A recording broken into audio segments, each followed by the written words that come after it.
Hey friends, it's Tracy from Nova Scotia Living, and today we're going to can up some black beans. I had a great sale. I caught a great deal yesterday at the superstore on dry black beans, black turtle beans, and I bought 5 bags, so I'm going to can them up because I got lots of jars and I want to use them up. So yeah, let's get started. I'll just quickly show you. Here's the bags of beans. I have all of these jars. They've been washed thoroughly. There's some more on the counter and there's some more in the dishwasher. And we're going to pressure can these beans. So if you pressure can anything, you don't have to sanitize your jars because nothing's going to live through a pressure canner at all. It gets so hot in there, it kills everything. So you just need to make sure that they're nice and clean. But yeah, over on the stove top, I have a big stock pot of water coming up to boil because we're going to need that for the canning process.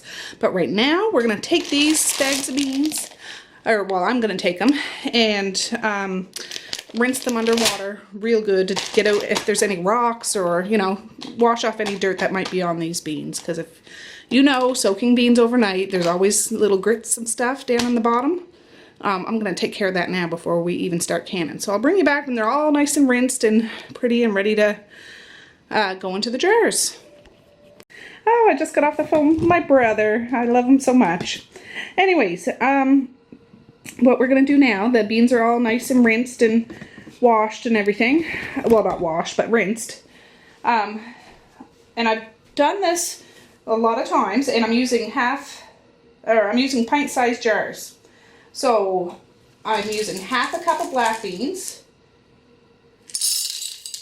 and you can see it only fills up like not even half the jar, like a quarter of the jar. And I'm going to do this to all of the jars. Now there are recipes where you can soak your beans overnight or you can parboil them. I like this method because the bean still stays firm, but it's cooked. It doesn't turn mushy or anything like that. Now, if you're making refried beans, you might want to cook them or parboil them before you can them. But these ones, they stay together really well, and they're perfect for salads or chili or soups or that taco salad I had the other day. If you watched any of my older videos. Anyways, I'm going to finish up these jars, and then I'll be back.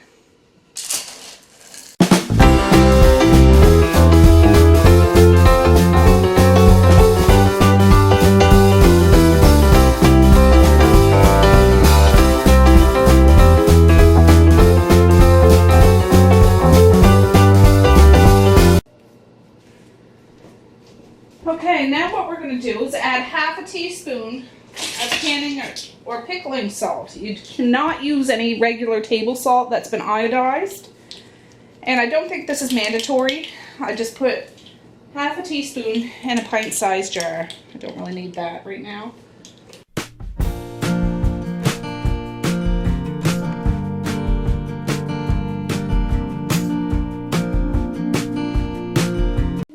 Alright guys, I know. Let me try to move you around to see what's a better angle. I don't know if that's any better or not. We'll see. Anyways, yeah. So the beans and salt are in here. Now what we're going to do is add, it can be boiling water or very hot water. This has been boiled. And I poured it in this big pitcher because it's going to be easier for me to pour. Ooh, that's heavy. And what we're going to do is fill it all the way up to this bottom lip. All the way up there. So, here we go.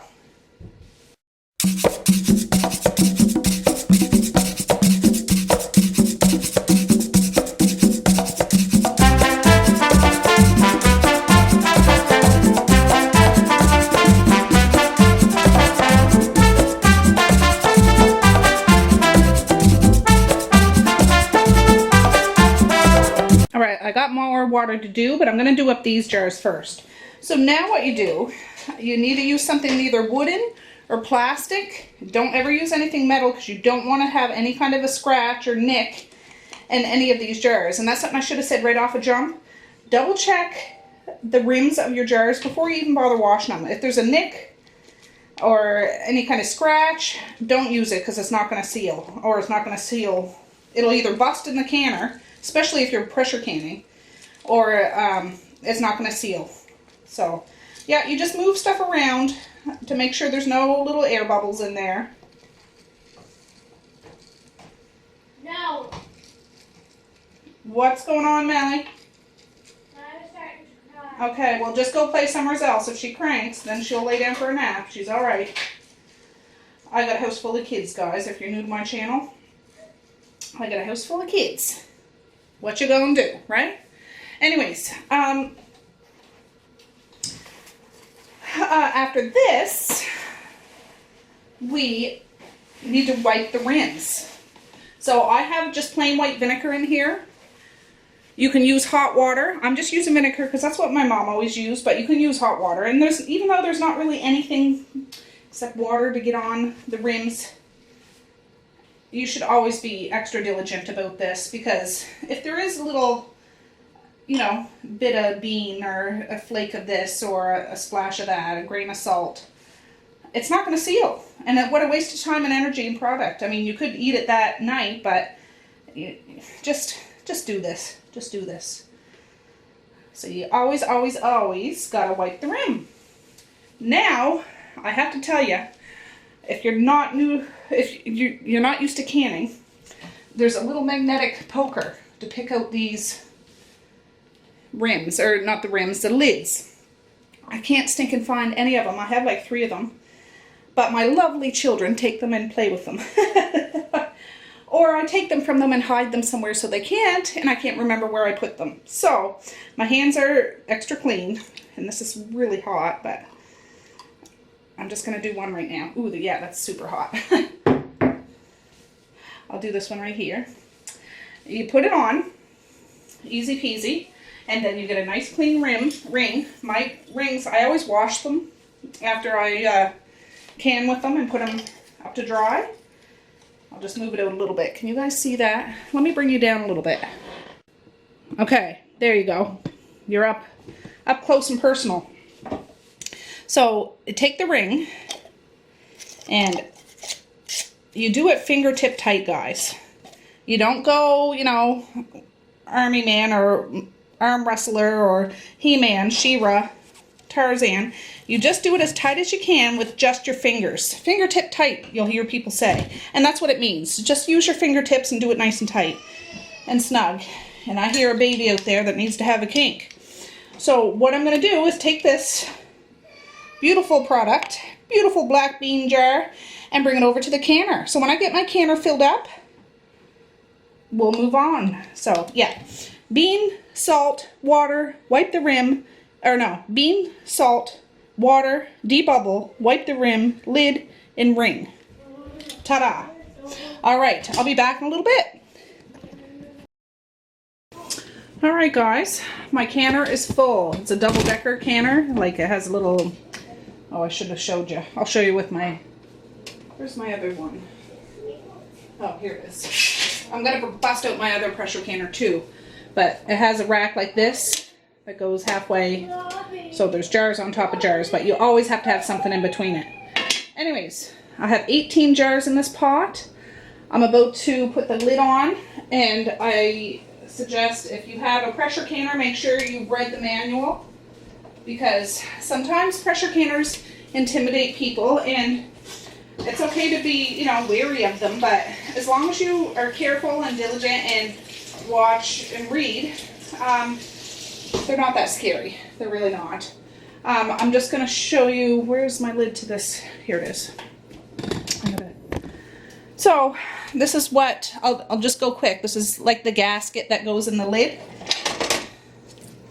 Mine is a Miro pressure canner, and I have the right amount of water for my canner. Every canner is a little different, so make sure you read your manual.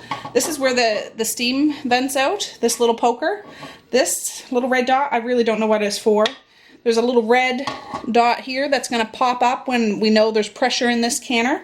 And I always just blow in this little hole to make sure it's not clogged, because you don't want that clogged at all. This gasket I wash it and rinse it after every use. It goes up under the lip of here. And I've never used any other kind of pressure canner. I'm assuming they all have something similar to this, but I might be wrong. I'm certainly not always right. But make sure it's nice and under there, and give it a good rinse after each use because there could be gunk on there. And now what we're gonna do, I'll turn it this way. I have the heat up on high. Let's see. We're going to, you have to put it on just right for it to slide into place. Sometimes I can get this lickety split.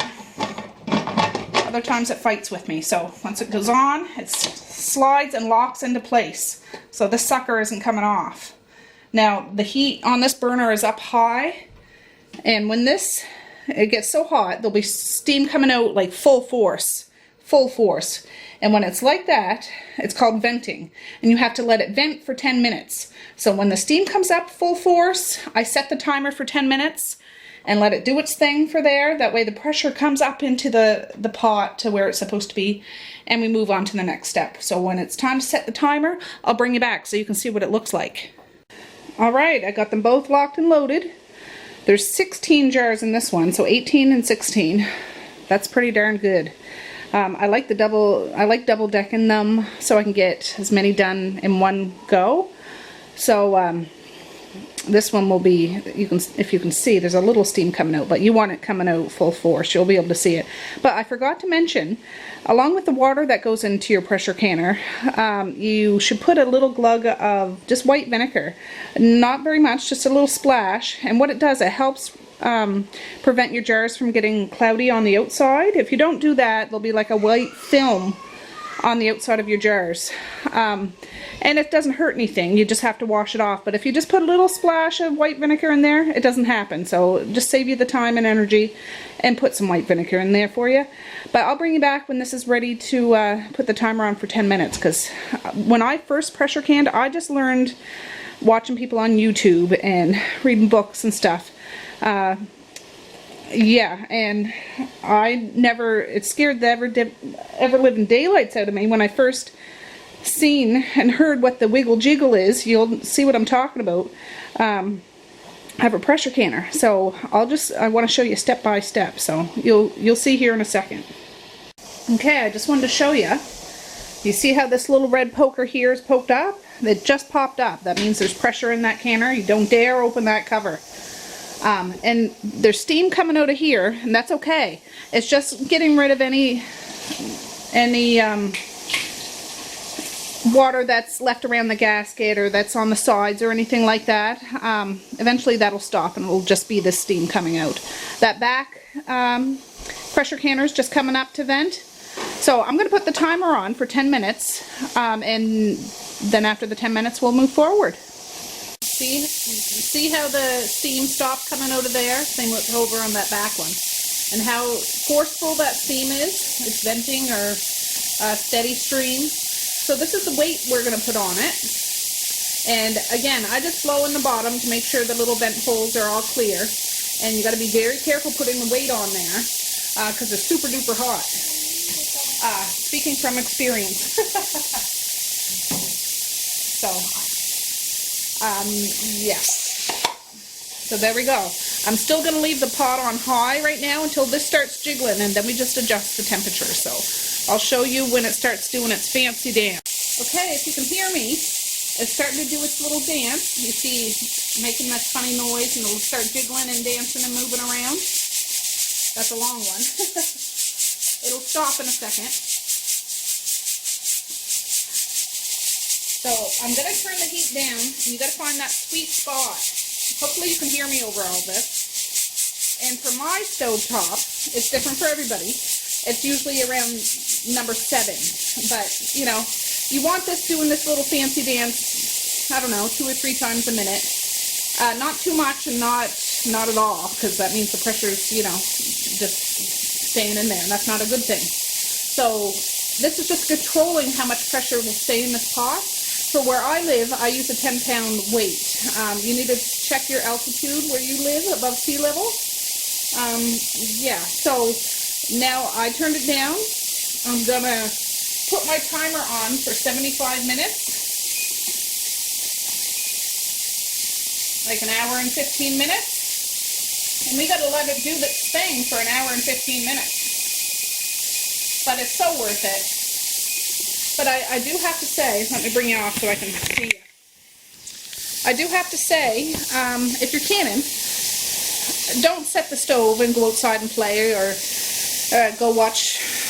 I mean, if you're close to the kitchen, you got to make sure that you're aware of what's going on in your kitchen. You don't go upstairs and have a nap and think you can nap for an hour and a half. You got to know what's going on in your kitchen. So I'm usually bustling around here or going back and forth, but I certainly, when I'm pressure canning, I'm just, yeah, I don't rest, sit down and full on rest until that burner shut off. And that's all, you know, as long as it's doing its dance, as long as it's venting some steam from that little weight and making that god-awful noise, you know you're safe. But you gotta be aware of it. So I'll bring you back in 75 minutes and I'll show you what we do next.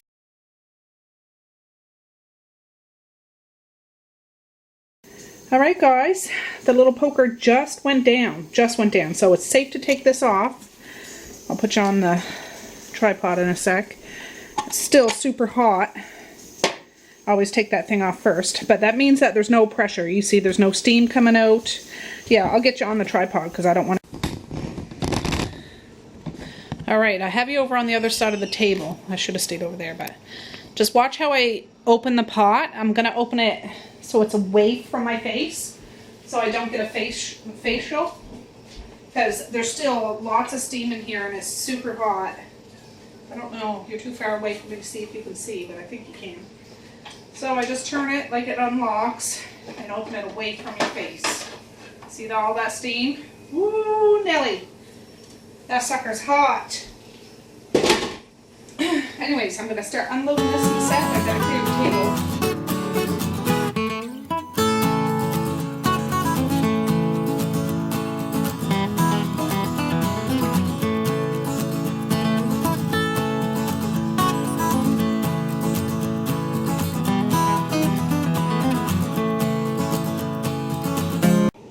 Aren't they pretty? They're pinging and popping and pinging and popping.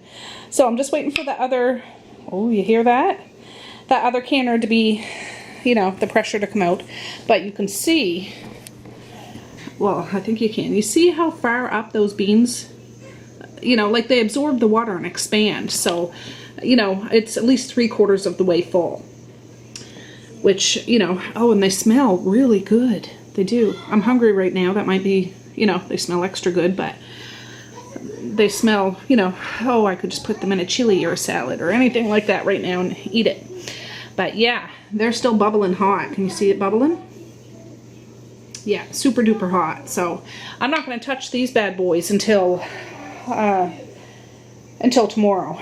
But it's nice to wake up in the morning to see them all greeting you at the crack of dawn. So anyways, I'll bring you back and show you when they're all done, because I still have all of those ones to can and that one to empty.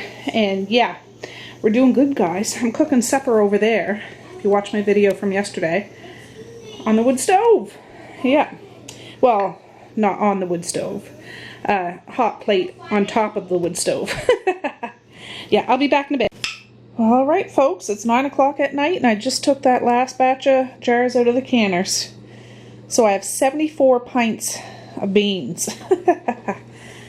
I'll be good for beans for a little while. And I do have other beans to can up, kidney beans, but for now I'm good on black beans.